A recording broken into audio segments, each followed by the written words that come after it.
went to a new place called Coffeyville, Kansas. That's where we flew the BT-13 out of there. And I soloed right along with everybody else there. I wasn't delayed at all. I did all right.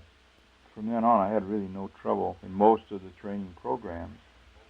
It became very difficult after we finally went through the basic training, and because we got from a little light plane into this great big radial engine, this great big propeller. It had all kinds, 450 horses compared to, I think it was about 2.25 in that little Cessna. And it was inverted 6, the first one, and the second one was a big 400, about I guess a 9-cylinder, 11-cylinder, 450 horses. And it really was fun to fly, although when it stalled, it would vibrate. It would just shake. We call it the Vaulty vibrator for that reason. And it did kill a couple of students because they would get into stalls and then they'd spin and they couldn't get them out and they'd go straight in. So it was dangerous. And then I went to advanced training because advanced training, I took multi-engine or twin-engine. At that point, you made a decision. Either go single-engine advanced or multi-engine advanced, which is 2 or 1. That's all there were. And advanced was when you got to advanced, you got your pilot's wings. I went to multi-engine because I wanted to fly big things.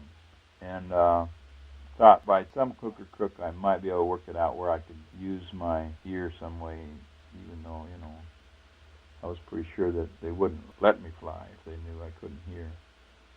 So we went to the multi-engine. This was difficult, too, because sometimes you'd ride co-pilot, and my deaf ear was on the left side, and these engines were right there, and the propellers were turning. And when you're right on the line with the propeller, the noise goes right out the tip and comes right over to where you are. And it's pretty noisy. And sometimes they'd yell at me, and I couldn't hear what they said. Did anybody know that you were deaf? Nobody ever knew. Sometimes they thought I was just ignorant, stupid. It was very difficult not to tell anybody, but I didn't dare tell a soul. Anybody could have used it against me any time, And I'd say, I'm just concentrating or something, and I'm sorry I wasn't listening. It always helped me sleep good at night. I could sleep on my good ear and go to sleep in a lot of noise and confusion. I didn't realize how easy it was. So finally, we got to where we spent quite a bit of time in the left seat, so it wasn't so bad in learning to fly. And when we finally got past the initial stage, and we flew the AT-9 and the what we called the bamboo bomber. It was fabric with 2 big engines. You see them flying around here once in a while.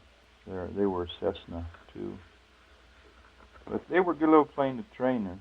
They were tail draggers. And then when we got through that, we got our wings. I remember that was a great day.